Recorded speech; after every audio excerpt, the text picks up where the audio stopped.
नमस्ते बच्चों, कैसे हो? ठीक हो? चलो, अब बहुत सारा हमने जो है क्रिएटिव वर्क कर लिया। कोलाज भी बना लिया था परसों, और घड़ी में टाइम देखना भी सीख लिया, पढ़ लिए बहुत सारा।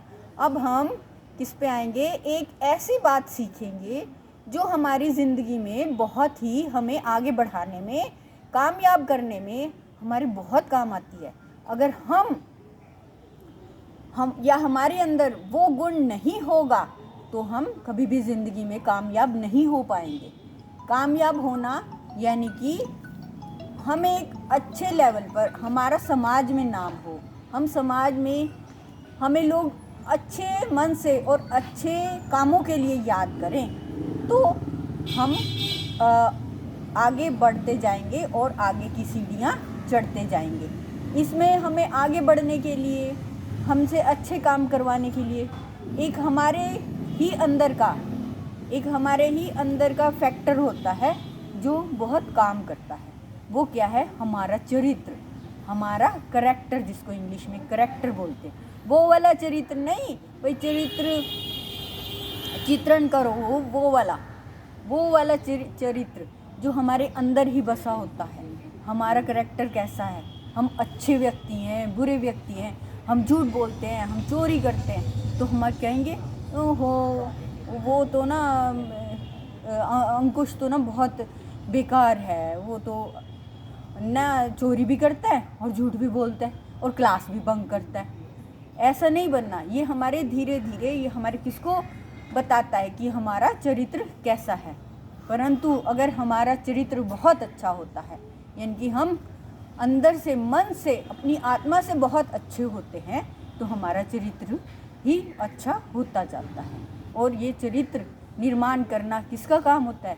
ये चरित्र बच्चे का निर्माण करना माता पिता का और उसके अध्यापकों का काम होता है।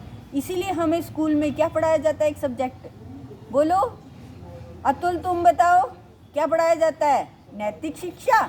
हाँ, नैतिक शिक्षा। नैतिक शिक्षा की छोटी छोटी कहानियों द्वारा हमें अपने चरित्र को निर्माण करने में सहायता मिलती है। और एक बच्चे का चरित्र निर्माण करने में मैं इस टाइम थोड़ा सा माता पिता का भी ध्यान अपनी ओर आकर्षित करना चाहूँगी। मैं उनको ये भी बताना चाहूँगी कि एक बच्चे के चरित्र निर्माण में माता का खास तौर पे बहुत बड़ा हाथ होता है।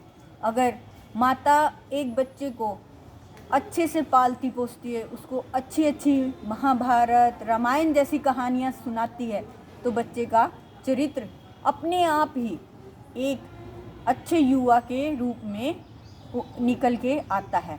अगर हम उसको ऐसी कहानियाँ सुनाएं जिसमें ज़्यादा से ज़्यादा मार काट हो, ज़्यादा से ज़्यादा बदला लेने वाली बातें हों, तो वो बच्चे का चरित्र को कहीं ना कहीं अफेक्ट करता है और वो उसको बुरे रास्ते पर ले जाता है। और बच्चा आखिर में जाकर एक, मेरे हिसाब से अगर हमारे पास बहुत सारा पैसा है और हमारा चरित्र नहीं है तो हम कामयाब नहीं हैं। अगर हमारे पास पैसा कम है परंतु हमारा चरित्र उच्च दर्जे का है, हम दूसरों की मदद करते हैं जितनी हमारी समर्थ है।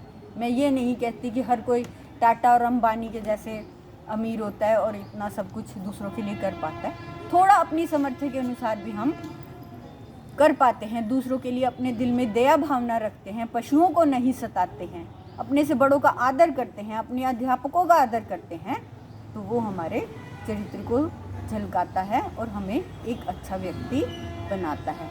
इसी तरह हमारी किताबों में भी बहुत सारे महान लोगों की कहानियाँ बताई गई हैं। जैसे हमारे नेता हैं सुभाष चंद्र बोस, भगत सिंह, वो अच्छे चरित्र के व्यक्ति थे, तभी वो देश के लिए इतना सब कुछ कुर्बानियाँ कर पाए। आज हम अपने माता पिता के लिए ही नहीं करते हैं।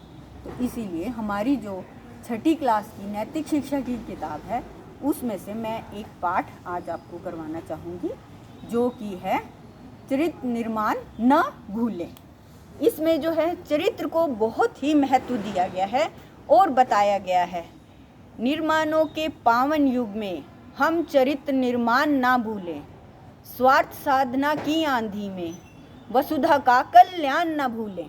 मैं आपको 2 लाइनें बताऊंगी, और उसके साथ में बताऊंगी कि ये लाइनों के जो कवि ने लिखा है, जिसने भी लिखा है, उसका भाव क्या है, वो कहना क्या चाहता है। निर्माणों के पावन युग में, यानी कि आज का जो टाइम है उसमें बहुत सारी चीज़ों का निर्माण किया जाता है। जैसे आपने देखा होगा एल्फिल टावर हो गया, या बुर्ज खलीफा हो गया, या बहुत बड़ी बड़ी बिल्डिंग्स बनाई जा रही हैं।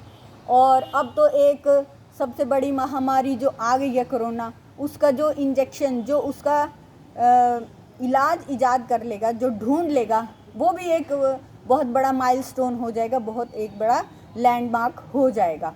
तो वो सब हम कर रहे हैं, अच्छे अच्छे बड़े बड़े काम कर रहे हैं, पर हम चरित्र निर्माण ना भूलें। चाहे हम कितने बड़े आर्किटेक्ट बन जाएं, साइंटिस्ट बन जाएं, या बहुत बड़े अध्यापक बन जाएं, लॉयर बन जाएं, जज बन जाएं, वकील बन जाएं, अगर हमारा चरित्र ठीक नहीं है तो वो सब कुछ बेकार है। स्वार्थ साधना की आंधी में वसुधा का कल्याण न भूले। अपने स्वार्थ के लिए, अपनी भलाई के लिए, अपने पास धन संचय करने के लिए, अपने लिए सुख सुविधाओं को जुटाने की होड़ लगी हुई है आजकल। हर कोई ये सोच रहा है कि मैं सबसे ज़्यादा अमीर बनूं।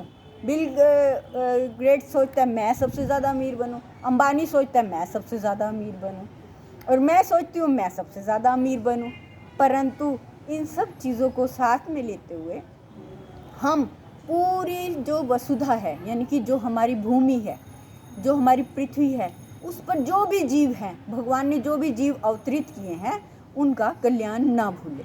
ये नहीं कि कोई ऐसा बिजनेस शुरू कर लें हम, या ऐसा काम शुरू कर लें हम कि जिसमें जीव हत्या ही बहुत होती हो।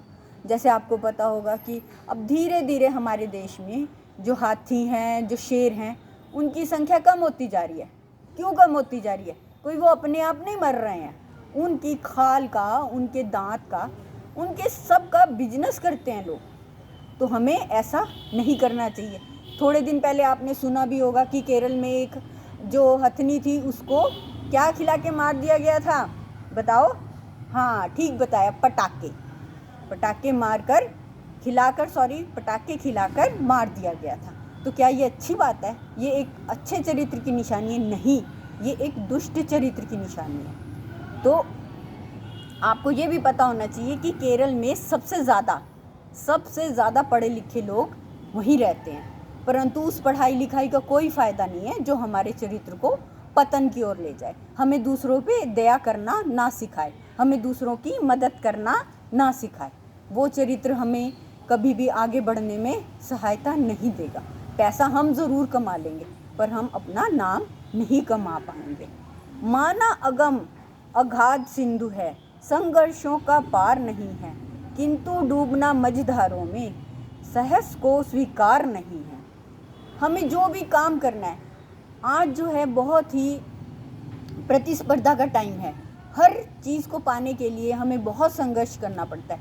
पहले तो जो होता था, थोड़े नंबर वाले बच्चे को भी एडमिशन मिल जाता था, थोड़े से कम पढ़े लिखे को भी जो है जॉब मिल जाती थी। परंतु अब क्या होता है कि हमें बहुत ज़्यादा मेहनत करके ज़्यादा नंबर लाने पड़ते हैं कहीं एडमिशन लेने, नौकरी के लिए बहुत ज़्यादा कंपटीशन करना पड़ता है।